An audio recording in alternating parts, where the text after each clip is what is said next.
Well, I wish I could give you the tea, but mine's just a little bit tart, and that's why it's called Leah's Lemonade. And honey, we have a legend at the lemonade stand. He was actually at the lemonade stand not too long ago. We got Bill Bellamy, of course, legendary comedian, author, host, and he's doing podcasts now. So we're gonna have to get into everything going on with you. But how are you, my brother? Oh my God, I'm excited. I love your energy, Leah. You are the bomb. Black Girl Magic is real. Period. And we were just talking about it because you're gonna be here in Columbus, the Funny Bone. You got two shows. Tell everybody about that. Yeah, man, it's 2 nights, 2 shows a night, special engagement. I have been trying to get here forever. My tour, I Want My Life Back tour, we've been hitting everybody.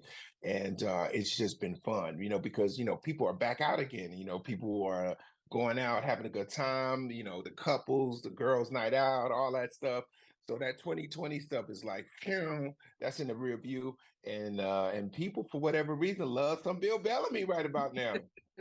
Well, listen, I mean, how can we not love you? You've been in the Uh, classic movies that like literally have, taken us from infancy to adulthood for me. Like you've been in right. the industry as long as I've been alive. Like you literally, Oh, that's gangster. That's gangster. I love you that. know what I mean? So people have literally grown up with you. So I think you see you know the generations in your audience. Talk to me about that. How does it feel? Because you got millennials, you got the baby boomers, you got a little bit of everything. Yeah, I think it's I'm in a sweet spot, which is really beautiful. That's why you pray for a long career, right? Yeah. Because if you have a long career, your audience is going to travel with you, right? So you're gonna have the people that grew up with you initially, then you're gonna have so it's like every 10 years you get a chance to grab some more fans, right? So I got fans from How to Be a Player, MTV, The Brothers, Any Given Sunday, Love Jones. You can keep going. Love Jones, you know what I'm saying? Like these are like my real diehard day one joints. Then I got like, the newer generation of kids that now, start seeing these movies on platforms. Because Mhm. when the movies first came out, we had VHS and we had VCRs. Right, right, right. So now when people are watching these movies on HBO or Showtime or this, that, and the other, they're like, yo, That's you know you. what I mean? That's my man Bill Bellamy. Oh, Yeah. and so you get another audience, and now you have Tubi and all these other different places where people love to go watch movies. So that's good. And then I've added being an author. The podcast is a great way to touch people too, because people want to listen to you, Yeah. to themselves. They don't want to hear a bunch of commercials and stuff like that. So that's actually a good new audience. Hmm. Hmm. So Yeah. they're all in there. Yeah, I mean, and speaking of the podcast, okay, you've had your book Top Billing, which is funny because when we first talked, it wasn't out yet, and now that it's been out, Yeah. I feel like the podcast is kind of like this natural matriculation from that to like Mm. your real life, and it's interesting too because you always got a story, so putting it Yeah. in a podcast, I feel like is the perfect avenue. So talk Yeah. about how the podcast kind of Yeah. came about from the book. Well, I think what it was is just timing. Like, God, I always say God's timing is flawless. It's like sometimes when things happen the right way, you can't believe you're like, really? Right. I think when during COVID, where I was working on my book and I started telling these stories, people was like, Bill Bellamy, you crazy as hell. You tell the best stories. Oh my God, Bill, how everything always happened to you, right? I Yep. don't know. I don't know. But my life is crazy like that. So, telling those stories really opened up my eyes to what people want to hear from me. Like people want to hear, more personal stories from me, and I said, oh, that's kind of cool. And it's a good way for me to stay in touch with everybody. So that's cool. They get to comment, they get to share. And then when I started interviewing people, that to me reminded me of my MTV All days. days. You You know, start. what I mean, it's like it's just like a throwback and stuff. So I think that's actually kind of cool. And now I'm getting all the different type of guests that I was getting back in the day. So, I think it's funny how life goes full circle. Yeah, and I was gonna say this too as a host. I kind of, honor and respect you as a host because again, a lot of people know you as a comedian and as an actor, but hosting is Yeah. kind of that beginning stage for you. And I think that that's why Yes. you're such a good storyteller, because you have to be able to engage an audience. And in the same way in comedy, I think comedians are storytellers as well. So I think you really culmination of all of these things to express it. And I think that's why you see so much success when you do tell stories. But speaking of stories, I kind of want to play a little game with you. It's called Tell Me a Story. I'm gonna give you 5 artists, and I know you have engaged with these artists in some way. I've seen an interview with them or something. So I want you to give me a story that we might not know from these artists. And we're gonna start with Biggie. Funny thing about Biggie could not swim, and most people don't know that. And I didn't know Biggie couldn't swim, right? So we are in it's 94. It's 94. We are in Lake Havasu. We're doing our like spring break thing, and we're doing it in the lake, on the lake. And there's like these pods. They're sitting in the water like this. Like there's a stage in the water here, a stage in the water over there, right? And we bring you by boat to your stage. Biggie was like, man, I don't know if I'm gonna be able to do this, man. This is a lot of water. How deep is this shit, man? Like, I'm thinking he joking. I'm like, Big, I don't know how deep it is. It's like, no, nigga, I can't do this shit, man. That shit is moving. It's moving, right?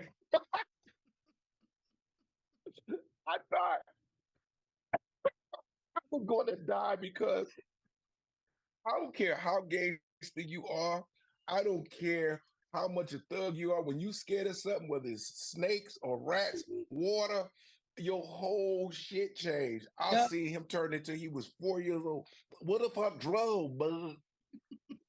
I was on the floor. Oh, okay. That's a good one. That's a good one. That's a good one. Okay. Funny story about Aaliyah. Funny story about Aaliyah. See, Aaliyah. Well, I could give you like a crazy little tidbit. So Aaliyah and R.Kelly was on my show. All right now. And you can go back. You can go back. Okay. And you can look this up. We were in Hampton. We're in the Hamptons, spring break. No, Hamptons, a beach house. This might be 94, 95. Google it. Aaliyah and R. Kelly have on the exact same outfit. They have on a short set, shorts and the top together like a cute couple. Right? Right? Okay. I thought that was very interesting. So I'm doing an interview with Leah because this is when her album is debut. Robert had produced the album, correct? In about 4 questions in, Robert called the whole interview off. We gotta go. We leaving. I'm like, we not done. No, come to find out later in life, we found out that he was super jealous. And number 2, they were technically married at that moment. That's just right. I mean, did you even ask anything about her being in a relationship? No, it was just like she was joking around. We was having fun, she was laughing a lot, and I loved her and her family. I knew her brother, her mom, everybody. Like it was super dope. And so I guess at that time he had just got so jealous in the middle of the interview and shut it off.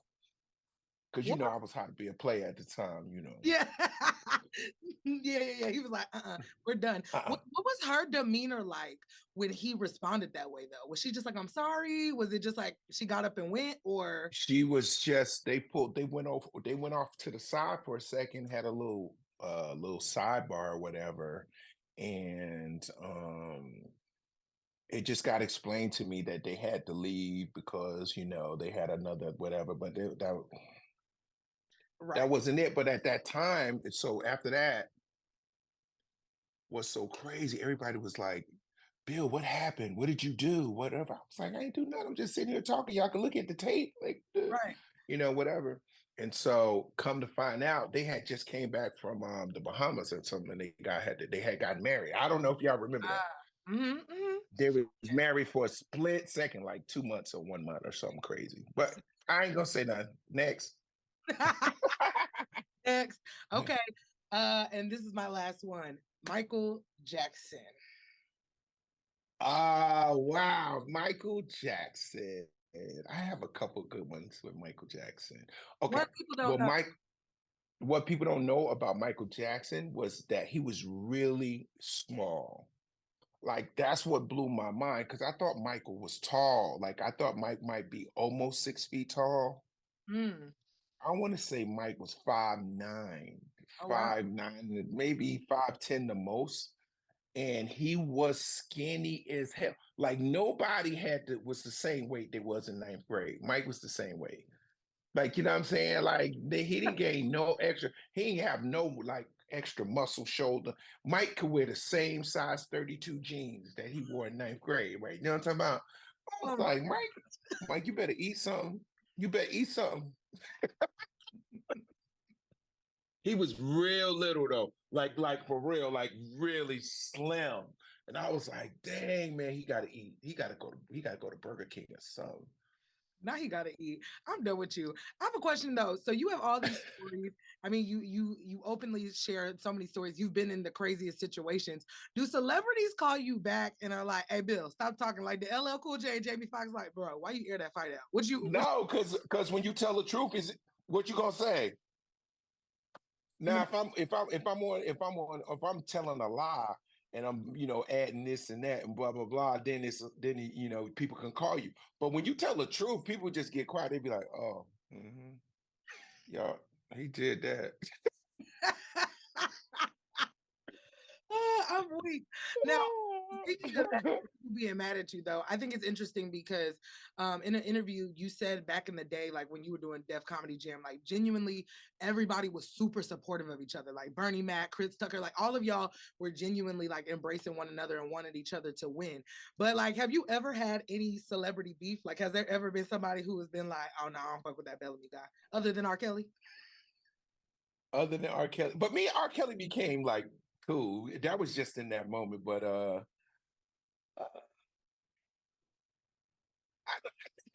think there was some really friendly competition between me and Martin Lawrence. And I'm gonna just say that because Martin didn't know how popular I was on the East Coast like that. You know what I'm saying? And so when he came to New York, I think he wasn't ready. For the hometown, right? Yeah, my swag was way up, way up. He was like, yo, who the hell is Bill Bellamy? I was like, you gonna find out in about 6 minutes, homie. You gonna find out who I am. We gonna see. Now listen, you done accused this man of stealing Shanae. Did he reach out to you and be like, Bill, what's up? Mm-mm. Once again, mm-mm. I mean, that's what I'm saying. Like, I never tell stories to cause problems or, to, get clicks or anything. I tell the stories because I feel like they're amazing part of the culture. Like these are stories that people Yeah. probably can't go back and find out, right? But how is it crazy that it happened to me though? How's it crazy that I happen to be around all these people from Michael to Whitney to Bobby to goddamn SWV to Brad, Jermaine Dupri, Puffy, like I've been around these. We were all coming up at the same time in the Yeah. music game. So we all at the same parties. We all trying to come up. You know Yeah. what I mean? But nobody is the storyteller but me. Because I was in the music game like that. Like, Yeah. where it was like I was at the Grammys. I was at the Billboard Awards, I was at Times Square when, they dropped the ball and the da da da da. So it was like, okay. Yeah. Yeah. I ain't the only person that got stories. There's some people that they probably just don't want to tell on themselves. Yeah, they wait till they put it in their book, just like you. Don't worry. There you They go. right after you. So Hmm. I have a question. You said on social media, you went on a little rant about people like Steve Harvey and Tyrese putting their business on social media, and you were talking about public figures' responsibilities, or feeling the responsibility to share all their business online. And you were like, I don't Hmm. think we have to do that just because we're famous. Talk to me about like in your career, what is the balance for you? Because obviously you said you don't feel an obligation as somebody in the public eye, but I Hmm. mean, social media, I feel like the pro and con is you connect with your audience. The con is Yeah, it's such a dicey game to me. And the reason I brought it up because these people I know personally, and I feel like a lot of times some of that stuff should stay at the crib. You know what I mean? Because when you allow other people in your house, you can't determine what room they walk into, how they run up and down your stairs, or go in your refrigerator and that's eat your real. food. And I feel like that's what the internet is you're inviting people into your house. And so once they get in your house, oh, you can't go in there, you can't touch that, you can't. Because people, once they come in your house and they get in there, they're gonna do what they want to do. They're gonna say what they want to say. They don't care about your feelings. Now those comments and things could like start affecting your family, and affecting how you and your loved one are interacting, because you got to respond to that because of her and you and this. It just opens up a grenade to me. Yeah. And I feel, I just feel compassion. I do have empathy, and I know why some people do it. I just don't think they should do it, because you taking your power away to me. Yeah. Yeah. Now, if you have to explain, okay, why my concert got canceled, Yeah. and you want your fans to know that you're going to come back in the future, that's a different situation. But I'm saying, if you're having a personal issue, like Steve Harvey is having, certain things going on in his personal life, that's none of our business. Like that, I mean, he don't owe us that, you know Yeah. what I'm saying?